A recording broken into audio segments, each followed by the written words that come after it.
Bonjour à tous, bienvenue chers amis sur le plateau de Politique Économie. Bonjour Pierre. Bonjour Olivier, bonjour à tous. Alors aujourd'hui, eh bien, chers amis, nous allons reparler des banques, reparler de finances, mais d'une façon très différente de la façon dont Pierre Jovanovic nous en parle, avec Jean-Pierre Chevalier.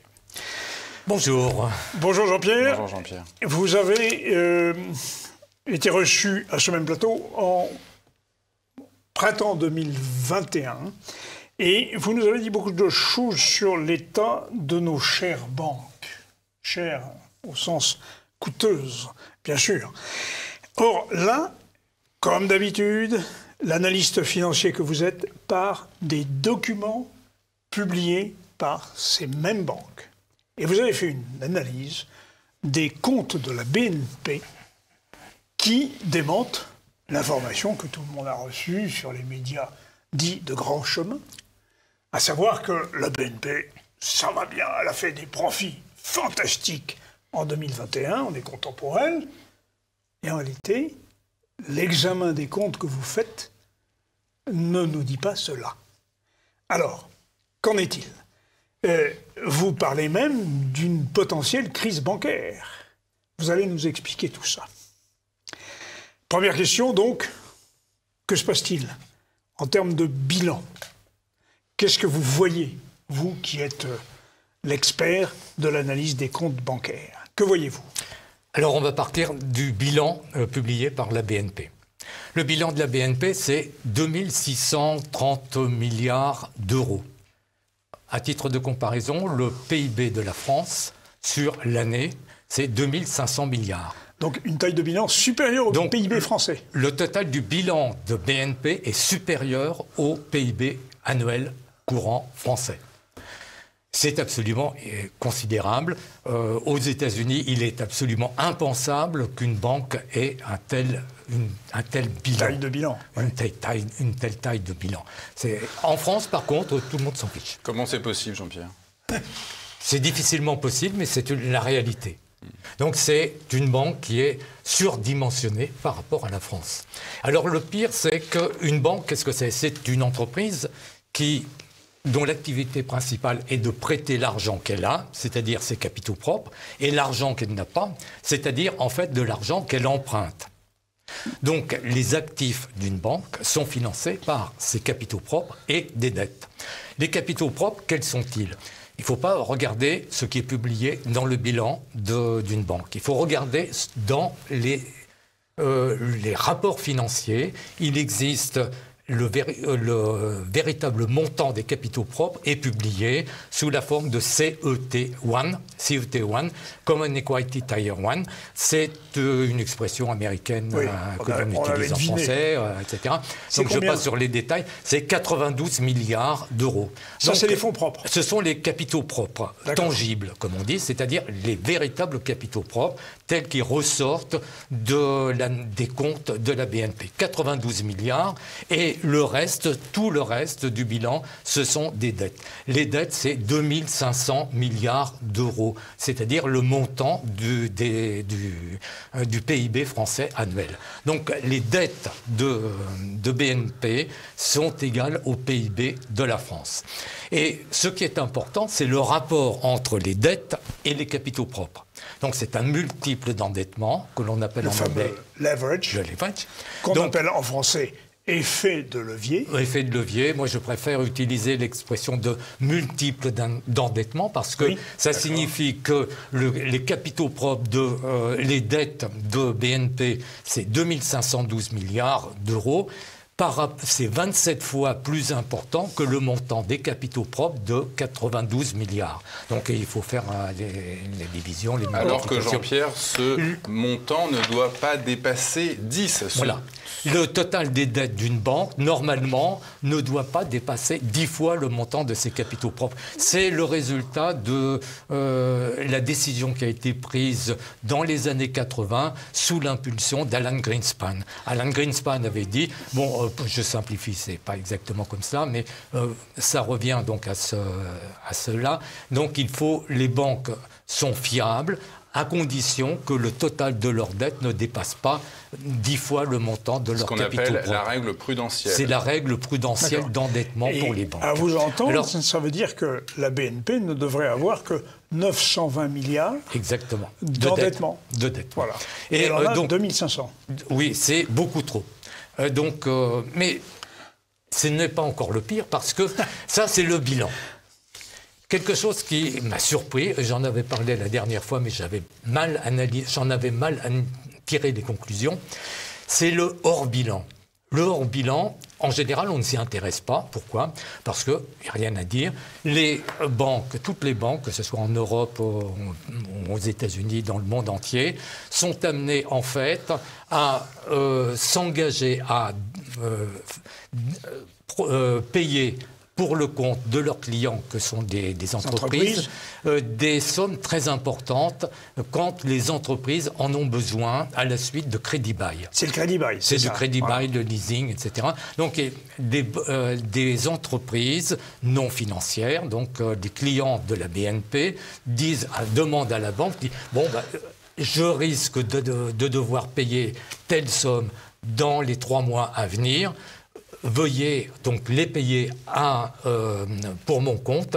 Et bien entendu, la BNP le fait moyennant commission, qui sont intéressantes, évidemment. Donc c'est pour cela que les banques acceptent de prêter, de payer pour le compte de leurs clients, mais elles doivent prendre des garanties, évidemment, parce que si jamais leurs clients ne remboursent pas, s'ils font défaut, donc elles prennent des garanties qui sont supérieures aux engagements qu'elles ont pris. Sauf que ça, c'est du hors-bilan, ça. C'est dans le hors-bilan. Attention, dans le hors-bilan, on ne compte que ces engagements sur le crédit bail. Et d'habitude, qu'est-ce qui se passe ? Les garanties sont supérieures. 2 fois au moins le montant des engagements. Et surprise absolument phénoménale ici, pour la BNP, j'ai constaté que les engagements portent sur 366 milliards d'euros, alors qu'ils n'ont comme garantie que 45 milliards d'euros.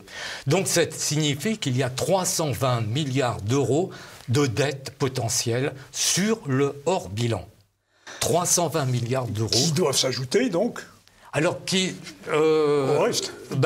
Qui doivent s'ajouter, si j'ose dire, au reste, c'est-à-dire. Mais comme il n'y a que 92 milliards d'euros de capitaux propres, donc il y a plus de 200 milliards d'euros de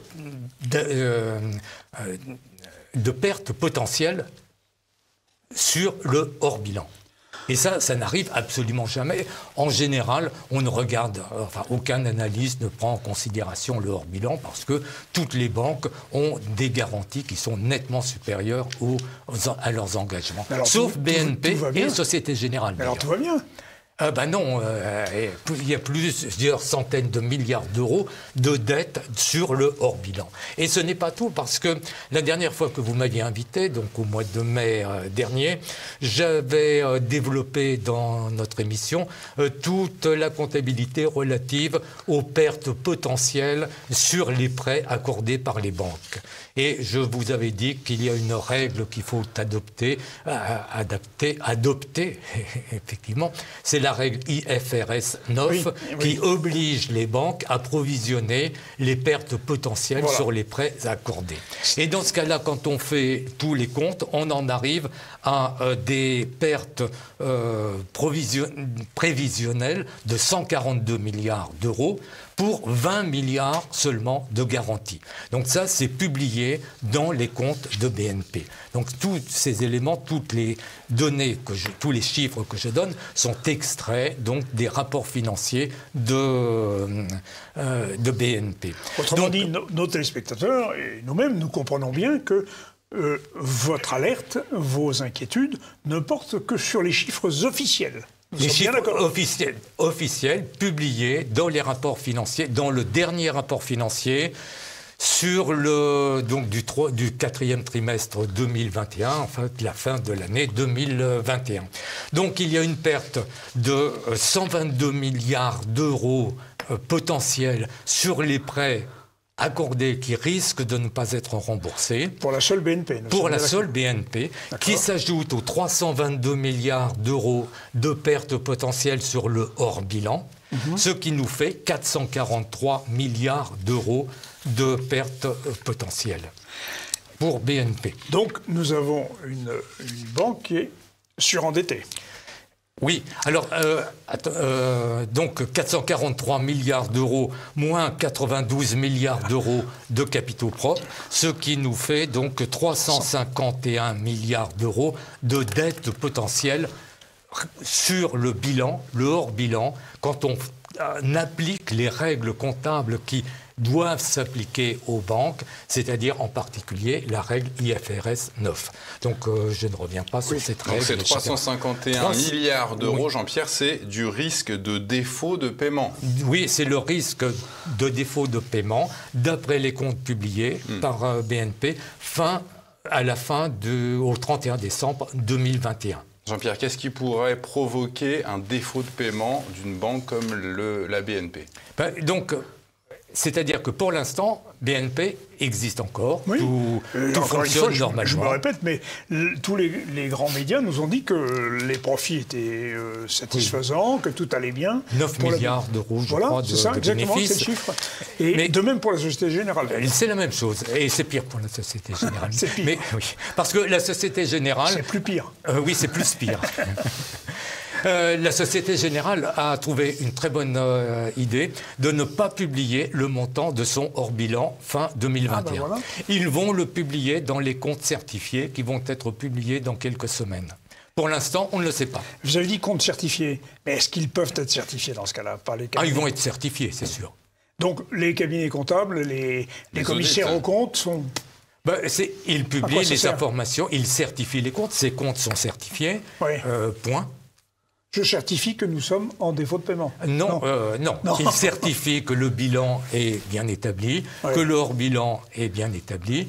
Il certifie également que les comptes, les risques de défaut de paiement des clients sont tels que identifiés. Je les ai donnés, donc certifiés. Et qu'il n'y a que 20 milliards d'euros de garantie, etc.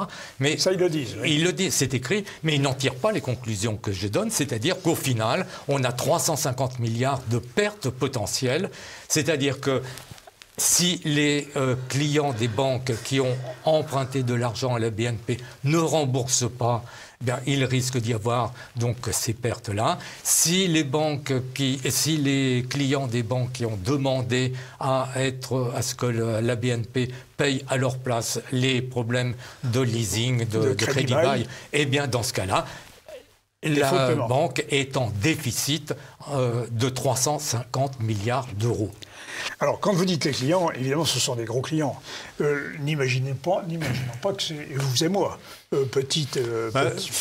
Nous sommes des petits clients. Parmi donc tous les clients de BNP, il y a des gros clients, etc. Mais au final, donc, on arrive à ces chiffres-là. Et il y a encore plus pire que ça. Alors, nous sommes toujours dans le plus pire. Ah oui, il y a toujours plus pire que le plus pire. Ce sont les engagements sur les produits dérivés. Alors, les engagements notionnels. Les fameux produits dérivés. Sur les produits dérivés. Alors, en deux mots, il faudrait peut-être dire à nos téléspectateurs, j'avais donné ici la définition à plusieurs reprises, mais qu'est-ce qu'un produit dérivé ? C'est un produit qui est construit sur un fondamental. Et qu'on peut vendre et qu'on peut faire circuler, en quelque sorte. Oui, alors, c'est très compliqué. Ça commence à devenir très compliqué pour ce qui concerne les produits dérivés, parce qu'il y en a un très grand nombre, de types de produits dérivés. Pour simplifier, comme on dit, c'est quelque chose qui est très très très utile. Par exemple, pour Air France. Air France va payer, donc doit établir ses tarifs pour 3 mois, 6 mois à l'avance. Quel sera le prix du kérosène dans 3 mois, dans 6 mois ? Donc il y a des techniques qui sont utilisées à partir des produits dérivés qui permettent à Air France, par exemple, pour prendre cet exemple, de ne pas supporter de pertes si le prix du kérosène augmente d'une façon Donc c'est des importante. contrats bloqués à moyen terme. Oui, donc c'est... Voilà. Il ne faut peut-être pas rentrer trop dans les détails, parce que c'est vraiment très compliqué. Mais les CDS, les fameux CDS si chers à Pierre Jovanovic, sont-ils des produits dérivés? Oui, ça fait partie des produits dérivés. Mais, Credit Default Swap. Mais il y a plein de types de produits dérivés. Si on commence à rentrer là-dedans... On va épargner ça à nos téléspectateurs. La BNP a ses produits dérivés. Vous avez vu donc, dans les documents officiels de la BNP, il y en a pour 25 000 milliards fin 2021. Oui, voilà, donc fin 2021, toutes les banques publient, ou normalement doivent publier, le montant de leurs engagements notionnels sur les produits dérivés. Et ça porte, donc, comme vous venez de le dire, sur 25 000 milliards d'euros. En rappelant que la dette des États-Unis est de 30 000 milliards. Oui, donc 25 000 milliards d'euros de produits dérivés de BNP, c'est équivalent à la dette américaine. Puisque l'euro est 10% plus cher que voilà. Donc c'est quasiment le montant de la dette américaine. Alors les Américains sont déjà catastrophés, vous voyez partout dans les articles, ils disent, mais la dette américaine atteint 30 000 milliards de dollars. Mais la dette le montant des produits dérivés de BNP est de 29 000 milliards de dollars, donc 25 000 milliards d'euros. Oui. Donc c'est publié dans le rapport financier de BNP, donc fin 2021. Et qu'est-ce qui se passe sur ces produits dérivés? Normalement, ils ne génèrent que très peu de pertes ou de bénéfices, puisque ces produits dérivés, normalement, aboutissent à une situation nette proche de zéro. Ceux qui gagnent, les contrats sont entre deux parties. Ce que gagnent les uns, c'est ce que perdent les autres. Voilà. Et finalement, tous les produits dérivés sont créés pour qu'il y ait un équilibre, un faible écart. Donc, pour des engagements notionnels de montant très important, normalement, les bénéfices des uns devraient être faibles et les pertes des autres devraient être faibles également. Oui, mais qu'est-ce qui se passe? Ça n'est pas le cas. Depuis cette histoire de coronavirus, tout a changé. Tous les paris, donc ce sont des engagements qui sont faits sur les mois à venir, beaucoup de paris sont perdants. Et génèrent donc des bénéfices qui sont très importants pour les uns et des pertes très importantes pour les autres. C'est-à-dire que l'écart est beaucoup plus grand qu'avant. L'écart est beaucoup plus grand. Donc, aux États-Unis, depuis plusieurs mois, les hedge funds, un certain nombre de hedge funds et puis d'institutions financières qui travaillent dans ces domaines-là, qui gagnaient toujours plus ou moins d'argent facilement, relativement facilement, ont supporté des pertes absolument colossales, sur les produits dérivés en particulier. D'accord. Ça ne s'est jamais produit. Donc, cette histoire de coronavirus ne s'est jamais produite. Et les pertes qui ont lieu actuellement et les gains qui ont lieu actuellement sur les produits dérivés sont tout à fait extraordinaires. Ça ne s'est jamais produit. Donc, il y a un risque absolument considérable. Et ces 25 000 milliards d'euros de produits dérivés, on ne sait pas quelles peuvent en être les conclusions, qu'est-ce qui va se passer à l'avenir, mais ils peuvent générer des pertes absolument considérables. Et on ne le sait pas. Il n'y a aucun moyen de pouvoir chiffrer, mais ça peut être gigantesque. Alors quand on a déjà 350 milliards de pertes potentielles, mais c'est à partir du bilan et du hors-bilan. C'est pas du baratin. Plus cette interrogation totale sur les produits dérivés, on ne sait pas du tout. Tout peut se passer. Vous donnez le tournis à nos téléspectateurs, n'est-ce pas, Pierre? Mais parce que nous jonglons avec les milliards. Des centaines de milliards, d'euros. Mais la question, c'est est-ce que c'est ce qui expliquerait la méfiance des banques américaines pour les banques européennes et le discrédit qu'elles ont auprès de l'économie américaine, qui, de ce point de vue-là, se tient un peu mieux quand même. Oui, alors, sauf erreur. Vous parlez des Américains et des problèmes américains. Quelque chose qui est absolument extraordinaire. Et là, c'est un scoop pour notre émission. Votre émission ici. De le livrer à nos téléspectateurs. Qu'est-ce qui se passe pour ce qui concerne BNP? Le gros risque, il y a encore plus pire que ce qu'on vient de dire. Plus que les 351 milliards d'euros de risque de défaut de paiement. Plus que les 25 milliards de produits dérivés. 25 000 milliards d'euros de produits dérivés. Les banques françaises, en particulier BNP, risquent d'être en défaut de paiement en dollars américains. Voilà. Alors, que vient faire le dollar dans cette affaire? Expliquez-nous tout ça. Une grande partie de ces produits dérivés, donc les 25 000 milliards d'euros de produits dérivés, une grande partie de ces produits dérivés sont en fait libellés en dollars américains. C'est-à-dire que BNP s'est engagé, dans le cadre de ces produits dérivés, à payer X milliards de dollars américains à telle échéance sur tel contrat. Donc les banques françaises ont besoin d'emprunter aux banques américaines. Elles ont besoin de dollars américains, d'USD, de dollars américains. Et en fait, elles n'en ont pas assez. Alors qu'est-ce qu'elles font? Elles demandent de l'argent à qui? À la BCE, à la Fed. À la Fed. Pardon. Alors, quelque chose d'extraordinaire. Donc, c'est une de mes lectrices que je remercie qui m'a donné l'information. Et qui est compétente, manifestement. Oui, elle connaît son sujet. Non, elle ne connaît pas, mais elle a une intuition. Je ne comprends pas. Elle trouve des choses absolument extraordinaires que moi, je ne suis totalement incapable de trouver. Donc, elle a trouvé que par l'intermédiaire d'un site américain qui s'appelle Wall Street on Parade et dirigé par une Américaine qui s'appelle Palma Martins, elle a trouvé que la Fed de New York avait prêté des centaines, que les banques françaises ont demandé des centaines de milliards de dollars à la Fed des États-Unis. Et ça, personne n'en a parlé en France ni en Europe. Et c'est publié, ce sont des informations qui sont publiées par la Fed. Et la Fed est obligée de publier ces informations avec 2 ans de retard. C'est dans la loi américaine, dans la loi Dodd-Frank, et ça a été une disposition de la loi Dodd-Frank qui a été imposée par Bernie Sanders. Donc, pour une fois, il a fait quelque chose d'intelligent. Alors, qu'est-ce que ces banques françaises? Alors, rappelez qui est Bernie Sanders? Oui, c'était l'ancien candidat démocrate. C'était un communiste. Il est très à gauche, oui. Il est parti en voyage de noces quand il était jeune aux États-Unis, du temps de Khrouchtchev et compagnie. En URSS, vous voulez dire? Oui, en URSS. Oui. Voyage de noces en URSS. Il fallait, mais... et du temps de Khrouchtchev. Oui, de Khrouchtchev, bien sûr. Au moment en 56, au moment de l'Hongrie. Fermons la parenthèse. Mais Bernie Sanders a obtenu gain de cause, là, puisque... Oui, la Fed est obligée de publier, à cause de cette loi, mais avec 2 ans de retard. Donc, on a les chiffres de 2019. Au 3e trimestre 2019, BNP et Société Générale ont demandé 468 milliards de dollars à la Fed.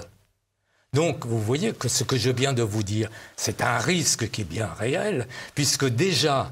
Avant cette histoire de coronavirus, donc au 3e trimestre 2019, BNP et Société Générale ont demandé 468 milliards de dollars à la Fed. Et qu'est-ce qu'elles ont reçu alors? Et la Fed, la Fed dit vous êtes bien gentil, mais allez vous faire voir chez les Grecs ou je sais pas quoi. Oui, les pauvres Grecs, ils en savent quelque chose. Oui. Les BNP Société Générale ont demandé 468 milliards de dollars, mais ils n'en ont obtenu que 19. 19 milliards, c'est déjà pas mal. Oui, donc ça montre que ces 2 banques avaient un besoin de dollars absolument considérable. Et la Fed de New York, c'est la Fed de New York, pas la Fed de Washington. Il y a 12. Oui, il y a une douzaine de districts. 12 banques. Voilà. Donc la Fed de New York leur a prêté 19 milliards de dollars pour qu'elles puissent avoir des dollars à la fin du 3e trimestre. Comme elles n'ont pas reçu la somme demandée, qu'est-ce qui leur arrive? Elles ont demandé beaucoup, mais elles ont reçu peu. Donc, elles se sont contentées de ces 19 milliards. Mais Jean-Pierre, quel est l'intérêt pour la Fed, qui est censée représenter l'intérêt du contribuable américain, de prêter à des banques étrangères? Rien, justement. C'est très critiqué aux États-Unis. Beaucoup d'Américains disent mais pourquoi la Fed de New York va-t-elle prêter 20 milliards de dollars à des banques françaises? Donc, alors ils le font parce que on ne sait pas très bien pourquoi.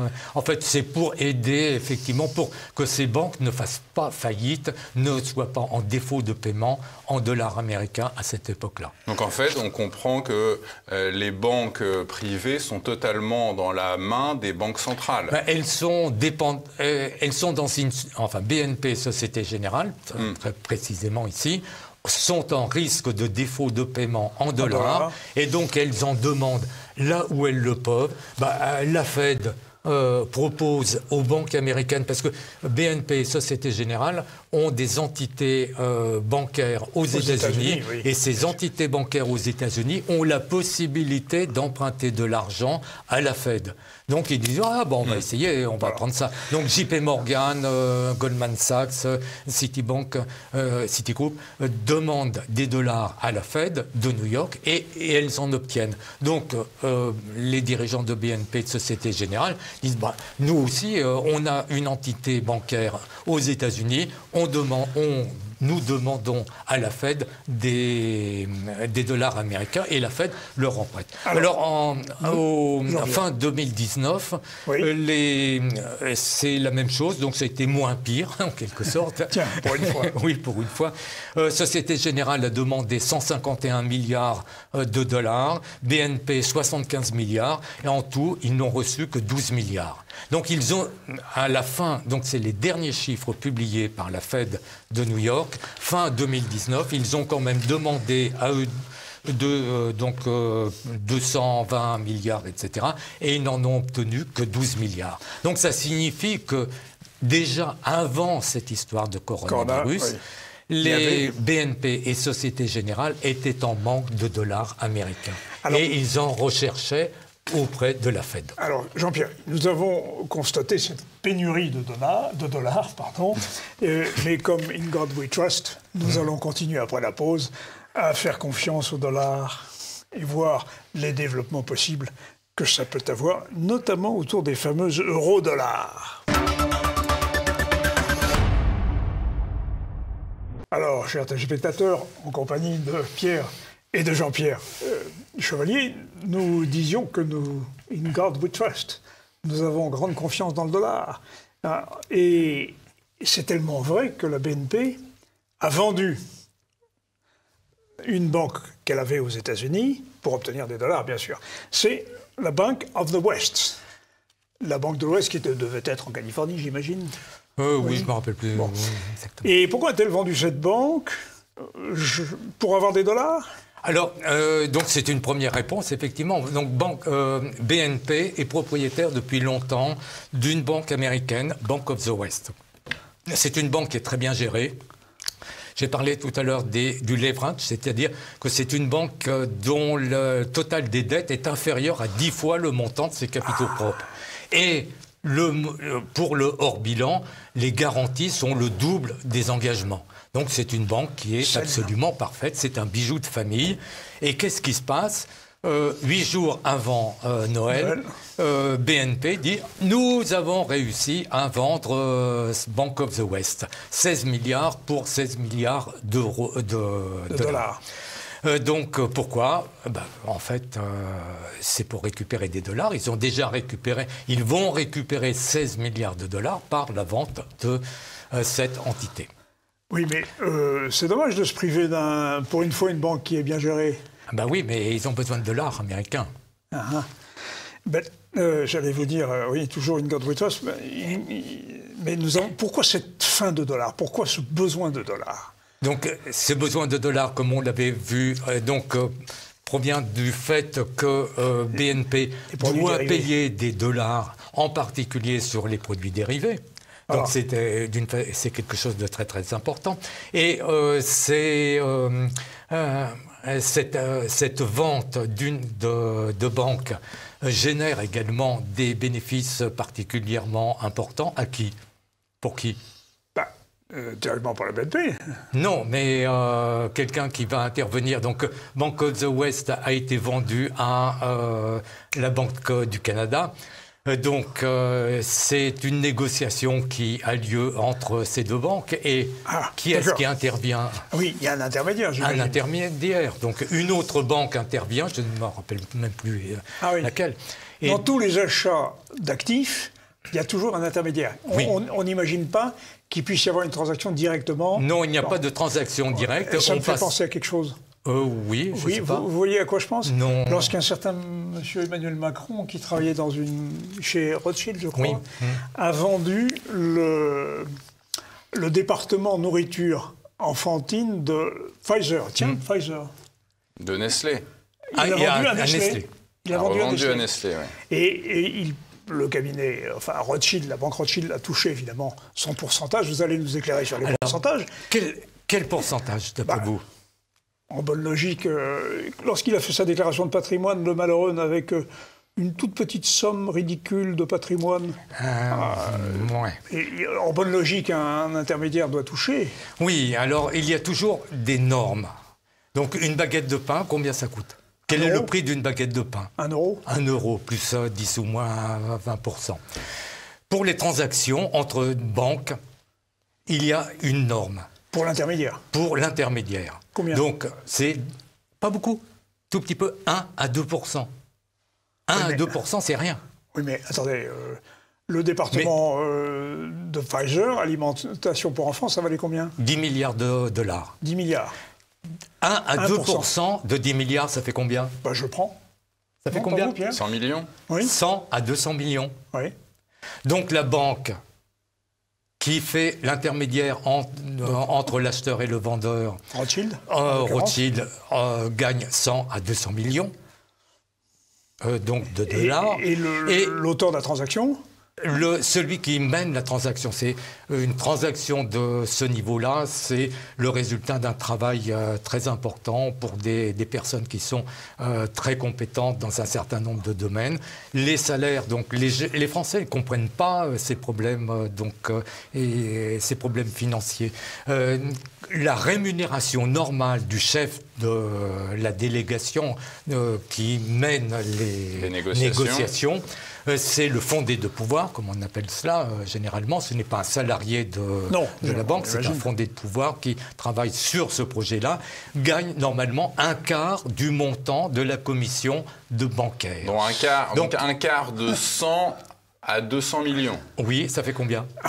Ça fait un quart, 25, 30, oui, ça fait entre 50. Entre 25 et 50 millions. Ça fait entre 25 et 50 millions. Oui. Pour simplifier, disons 30 millions. Bon, on est content pour le fondé de pouvoir. Le fondé de pouvoir, donc, a gagné 30 millions de dollars dans une transaction de type 10 milliards. Oui, mais quand il s'est présenté à la présidence, il ne nous a jamais dit ça dans son patrimoine. Moi, je ne sais pas.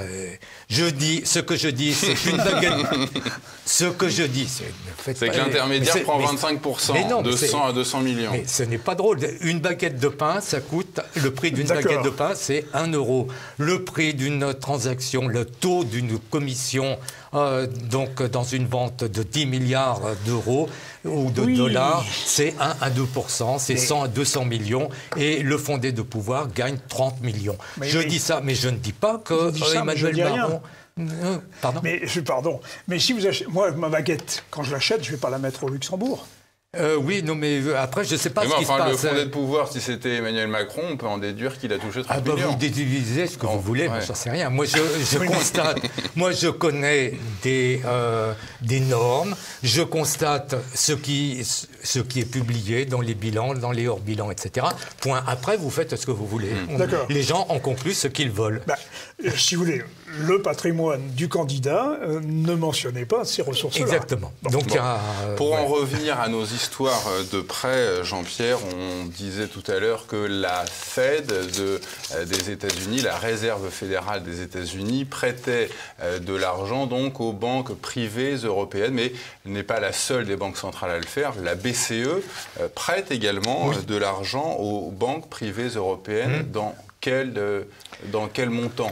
Alors la BCE, donc j'en avais déjà parlé dans les émissions précédentes. La BCE donc a reçu à la fin de l'année 2021 710 milliards d'euros pour 710 milliards d'euros de la part de non-résidents, c'est-à-dire que ce sont des personnes physiques ou morales qui se trouvent en dehors de la zone euro, qui ont apporté pour 710 milliards d'euros, donc a priori en devises non euro, c'est-à-dire en dollars américains. Donc, hors zone euro, ça peut pas être la Chine, ça peut pas être la Russie. Non, pas de truc. Je regarde du côté du Golfe. Et c'est possible. C'est la seule solution. Donc, dans les pays exportateurs, dans les riches pays exportateurs d'hydrocarbures, donc ce sont des pays ou des personnes qui ont énormément de dollars américains, des bons et de véritables dollars américains, qui proviennent de la vente d'hydrocarbures. Des pétrodollars. De pétrodollars. Et donc, ce sont ces dollars américains qui arrivent sur les comptes de la BCE. Mais pourquoi la BCE a besoin de fonds comme ça ? De 710 milliards d'euros. C'est absolument énorme. Oui, mais la question de Pierre est importante. Oui.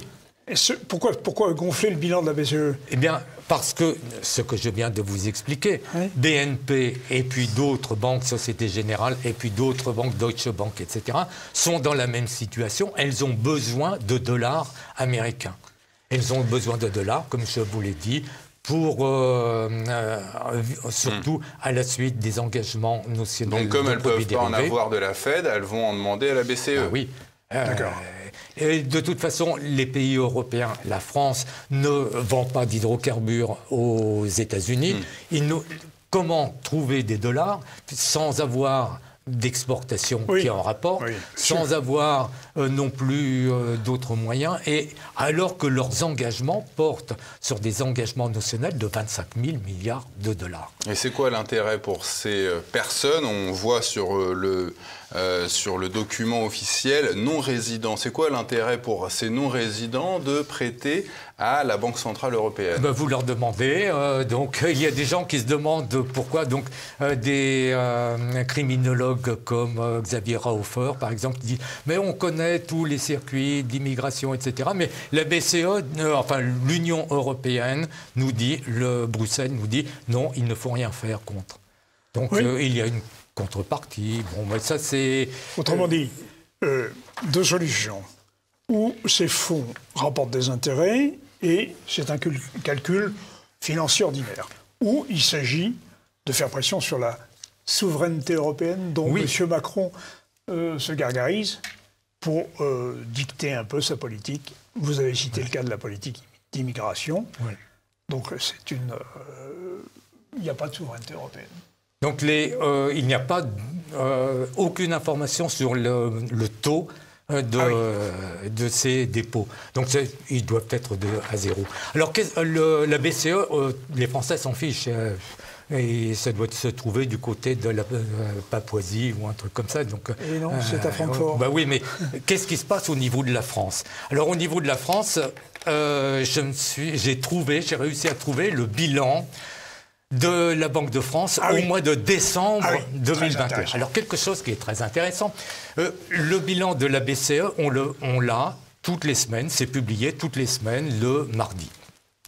Pour avoir Donc, quand on parle de la BCE, les Français s'en fichent complètement. Donc, pour ce qui concerne la France, la Banque de France publie son bilan mensuel.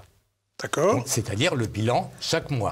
Alors vous êtes allé le chercher ? Donc, j'ai cherché. Vous pouvez faire la même chose. Faites la même chose. Vous cherchez sur Google ou sur le moteur de recherche de la Banque de France. Vous cherchez bilan mensuel de la Banque de France.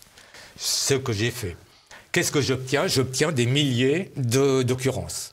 J'ai regardé, première occurrence, je ne sais pas quoi c'est, vous trouvez tout ce que vous voulez, sauf le dernier bilan mensuel de la Banque de France. J'ai dit, mais je veux absolument ce bilan. J'ai eu une idée géniale, pour une fois. Mais non, mais vous n'avez que des idées géniales, voyons. Oui, non. Mais là, je me suis dit, mais si les Américains font comme moi, s'ils veulent connaître le bilan de la Banque de France, qu'est-ce qu'ils vont taper? Bank of France. Banque de France. Oui. En anglais. En anglais. Oui. Oui, mais ça fait Banque de France quand même. Oui. Monthly balance sheet. Donc Oui. c'est bilan mensuel de la Banque de France. Vous tapez cela en anglais sur Google. Et vous obtenez, première occurrence, le bilan de la Banque de France au 31 décembre 2021. Ils sont serviables pour les bien. Américains. Ah oui, c'est absolument C'est génial. gentil. Et Donc- juste au moment où l'Académie française demande d'ailleurs qu'on évite de parler en Oui, anglais. oui. Donc j'ai obtenu le bilan mensuel de la Banque de France au 31 décembre. Et donc qu'est-ce qui se passe? Je retrouve ces non-résidents, mais sous une autre dénomination. Pour quel montant? 195 milliards d'euros. Ah, mais c'est moins que ce que vous aviez dit tout à l'heure. Ah bah oui, mais c'est quand même, c'est presque déjà 200 c'est mensuel. milliards. Oui. Oui, 200 milliards d'euros pour 200 milliards d'euros qui sont en fait versés sous la forme de dollars américains qui arrivent dans les comptes de la Banque de France, qui ensuite va les prêter Ah oui, pardon. à BNP, Société Générale, disons à peu près une centaine de milliards d'euros en dollars pour BNP et Société Générale. Donc tout ça, Donc, ça Jean-Pierre, confirme. c'est une masse monétaire de dollars qui n'est pas sous le contrôle de la Fed, qui est en dehors des États-Unis. Ce sont les fameux euro-dollars. Voilà, donc ce sont les euro-dollars. Alors attention, les euro-dollars, c'est un mot très particulier qui s'écrit sans séparateur. C'est un terme qui a été défini par les Américains après la Seconde Guerre mondiale, à partir du moment où ils ont prêté de l'argent aux Européens. Ils ont prêté des dollars aux Européens pour les amener dans les banques européennes, de façon à ce que les Européens puissent acheter des produits américains dans le cadre du plan Marshall. Oui. Donc ce sont des dollars pour l'Europe. Donc ils ont appelé ça des euro-dollars. Donc ça n'a rien à voir avec la monnaie euro que l'on connaît. Bien sûr. Ça a été développé dans les années 50. Et ça a pris une croissance forte au moment de la crise pétrolière des années 70. Et depuis, etc. Alors on utilise toujours ce terme euro-dollar pour désigner tous les dollars qui se trouvent en dehors du territoire des États-Unis, dans des banques en dehors du territoire des États-Unis. Alors, ils se trouvent essentiellement dans les pays arabes producteurs de pétrole, mais en Chine, au Japon et partout ailleurs. Donc c'est un terme qui a été défini par les Américains, qui est utilisé. Il y a très peu d'articles là-dessus. Il y a très peu de choses. En français, il n'y a rien du tout.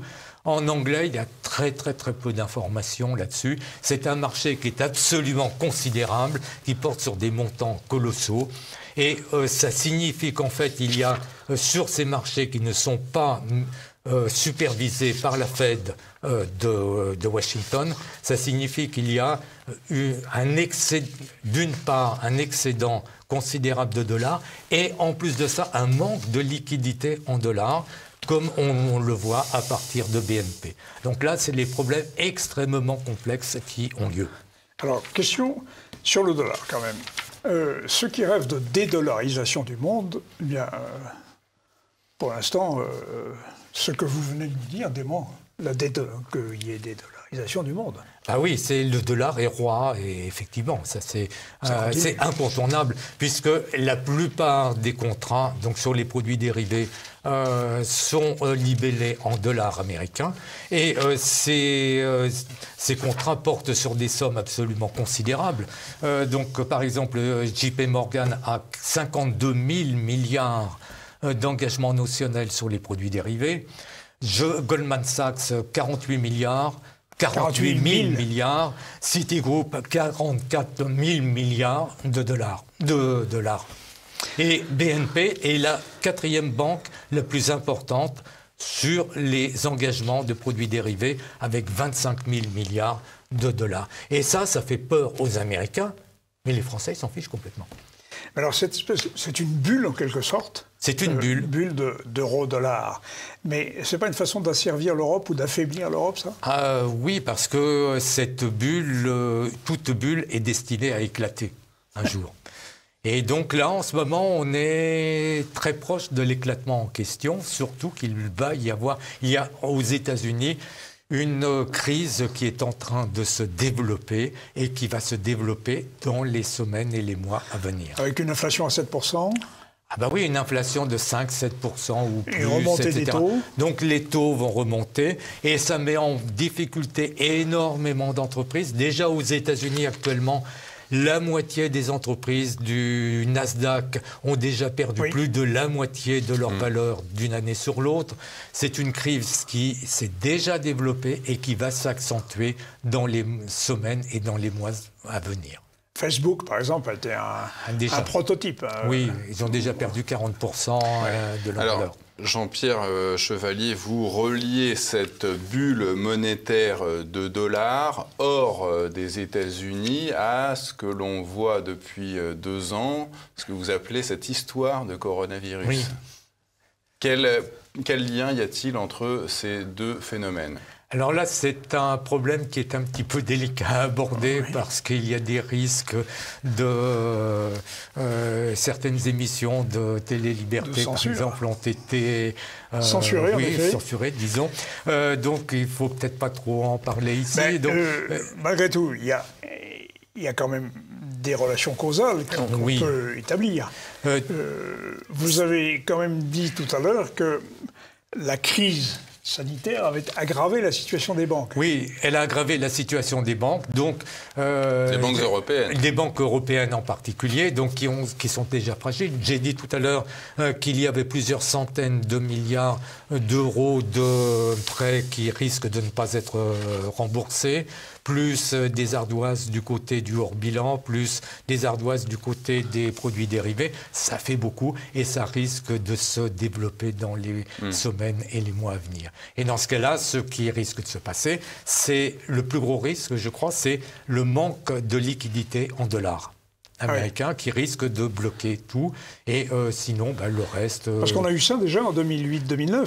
En 2011-2012. Oui, pardon, un peu après. Les banques ne pouvaient plus se prêter entre elles de liquidités. Il y avait eu un assèchement général des liquidités en dollars.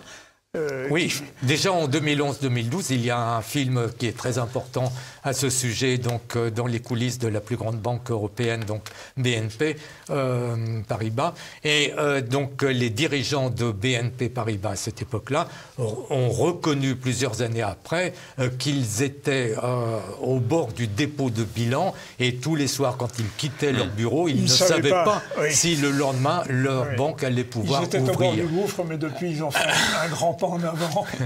Alors, Jean-Pierre Chevalier, il y a une idéologie dont vous parlez dans l'un de vos derniers articles sur votre site internet chevalier.biz, c'est le socialisme fabien, dont le blason est un loup sous une peau d'agneau. Oui. Alors, qu'est-ce que c'est que le socialisme fabien ? Le socialisme fabien, c'est quelque chose qui est très très important. C'est le grand spécialiste dans ce domaine en France et en français, c'est Pierre-Antoine Plaquevent, qu'on a déjà reçu ici à TV vous avez reçu, spécialiste de George Soros. Oui. Martial Mille qui l'a interviewé, il connaît tout là-dessus. C'est un marxien du socialisme fabien, et il est capable aussi de définir précisément ce que ce socialisme fabien. Donc c'est une théorie qui a été développée à partir de 1884 et qui consiste à dire que le meilleur système pour maximiser la richesse de ce que les hommes produisent, c'est le capitalisme libéral. Oui, mais il présente un très gros inconvénient, c'est qu'il est très inégalitaire et il génère des guerres entre les nations. Par contre, donc, il faudra adopter un socialisme. Mais le socialisme, ça peut conduire au communisme, comme en URSS. Et là, c'est encore pire. Donc, l'idée développée par le socialisme fabien, à partir de 1884... c'est une idée britannique. Une idée britannique, c'est de dire, mais on va garder un système capitaliste libéral, mais dirigée par les multimilliardaires actuellement, ou les gens qui sont à la tête des grandes banques, etc., et pour adopter un socialisme pour l'ensemble de la population. Donc c'est une sorte, non pas de synthèse, mais ils prennent le capitalisme libéral, parce que c'est le meilleur système, la meilleure organisation possible avec la main invisible d'Adam Smith, mais il faut que la masse de la population, la populace, je ne sais pas, vous utilisez le mot que vous voulez, les gilets jaunes, soient en régime socialiste. Et le meilleur représentant en France de cette idéologie ne serait-il pas à l'Élysée? Peut-être, possiblement. Donc c'est surtout celui qui est le plus important, qui agit et qui est le plus important, c'est George Soros. Donc tout le monde le sait, donc il ne s'en cache pas. Tout ça, c'est connu. Hein, et tout. Mais donc on peut adopter d'autres théories. Donc on peut dire que ce socialisme fabien provient d'Utopia, etc. Oui, le Roland de Thomas More. Ou de Thomas More, ou d'autres mouvements, d'autres pensées qui remontent à l'Antiquité. Ah oui. En etc. cette matière, il y a un livre exceptionnel qui est paru dans les années 60 de Viktor Shafarevitch. C'est un Russe. C'est Le phénomène socialiste, paru aux éditions du Seuil. On se demande comment ça il a laissé paraître un tel brûlot, qui recense toutes les tentatives socialistes, dont celle du mouvement fabien. Et bien sûr, il remonte aux Zinca, il remonte à Thomas More, etc. C'est un livre absolument passionnant, remarquable, que je conseille à nos téléspectateurs qui veulent... Et autre livre, d'ailleurs, dans le même ordre, c'est Le Nouvel Ordre mondial de H.G. Wells, qui était lui-même un socialiste fabien, ouvrage publié en 1940 et dont on avait déjà parlé ici sur ce plateau avec Pierre Hillard, dont il avait fait la préface de la réédition. Oui. Donc, H.G. Wells, qui était notamment aussi l'auteur de L'Homme Invisible, fin d'ouvrage très connu. Donc, tous ces mouvements-là sont ceux qui ont le pouvoir et développent ces théories-là. Alors, qu'est-ce qui peut se passer ? Quelle solution? Qu'est-ce que vous nous conseillez? Nous, sinon, on essaye par exemple d'épargner. Là, c'est pas terrible, ça. Avec des frais à 0%, enfin des rémunérations à 0%, c'est pas possible. Alors, il y a des gens, par exemple, qui vont dire, mais achetez de l'or. N'achetez surtout pas de l'or. Pourquoi? Parce qu'il y a des voleurs. Oui, c'est ça. Vous achetez de l'or et vous le mettez chez vous. De l'or et des armes. Voilà, pour défendre son or. C'est risqué, il faut savoir tirer. Donc il vaut mieux ne pas avoir d'or chez soi. Vous pouvez acheter de l'or et mettre dans un coffre. Qu'est-ce qui s'est passé? C'est un des lecteurs de Pierre Jovanovic qui a dit un jour, tiens, je vais aller voir mon or dans mon coffre. Non, la salle des coffres est fermée. Oui. À cause du coronavirus. Oui, etc. bien sûr. De toute façon, il faut des déclarations maintenant. Donc, mettre de l'argent dans le coffre d'une banque, c'est pas tellement une bonne solution. Donc, ne pas épargner alors. Ne pas épargner, ne pas avoir. En fait, il ne faut pas avoir de capital financier dans la zone euro. Pourquoi? Parce qu'il est déjà prévu tout un tas de dispositifs bien particuliers. Déjà. Donc c'est ce qui s'est passé en Grèce et à Chypre. J'en avais déjà parlé, puis d'autres personnes en ont parlé. Le blocage des comptes. Les comptes sont bloqués. Vous ne pouvez retirer que 50 € par jour par personne, au mieux. Mais ça peut... Donc il peut très bien y avoir tous les distributeurs automatiques bloqués un vendredi soir ou un samedi soir ou n'importe quand. Hors de la zone euro, donc ça veut dire qu'il faut aller aux États-Unis, il faut aller en Chine, en Angleterre. Il faut aller en Suisse. On peut traverser le Channel. Non, mais c'est en zone euro. Non, mais attention, il faut faire attention parce qu'il y a beaucoup de réglementations, de lois et de réglementations en Europe, en France en particulier. Je ne peux pas dire ici ce qu'il faut faire. Bon. Donc, par contre, les gens peuvent aller voir sur mon site. Alors, chevalier.biz. Chevalier avec 2L.biz. Là, je peux donner, moi, des informations. Mais là, vous voyez, par exemple, UBS s'est fait condamner à plusieurs milliards d'euros. UBS, oui, parce qu'ils ont été accusés d'attirer des clients en Suisse. ils sont très méchants. Oui. Alors très, pour très l'instant, il est encore possible de transférer de l'argent de France hors de la zone euro. C'est possible Il actuellement. n'y a pas de contrôle d'échange. Il n'y a pas de contrôle d'échange. Oui, ils les ont levés en juin dernier, je crois. En partie, effectivement. Enfin, ils ont introduit en France, donc le gouvernement a introduit des dispositions qui permettront d'introduire à nouveau un contrôle d'échange. Pour l'instant, ça n'a pas été fait. Mais il est tout à fait possible qu'un jour à l'autre, il suffit que, je ne sais pas quel ministre ou le Premier ministre signe un décret, et à ce moment-là, on ne peut plus sortir d'argent de la France. Pour l'instant, c'est possible. Il est possible en un clic de mulot. Il est possible en un clic de mulot d'envoyer de l'argent de France au Royaume-Uni, en Suisse ou aux États-Unis, n'importe où. Ou à Singapour. Ou à Singapour. Donc c'est encore possible. Donc c'est une piste possible. C'est ce que je peux dire ici maintenant. Eh bien, sinon, allez sur le site Jean-Pierre Chevalier, chevalier.biz. Merci Jean-Pierre Chevalier. Merci Jean-Pierre. Merci pour ces éclairages. Et à très très bientôt, certainement, car il y aura de nouveau des événements, qui sait, peut-être même une grande faillite bancaire. Oui, c'est à craindre, parce qu'à chaque fois que vous m'invitez, il y a une catastrophe après. Bon, j'en suis désolé. Est-ce que vous y pouvez quelque chose? Non, rien. Nous non plus, je crois. Bien, chers téléspectateurs, eh bien, à très bientôt.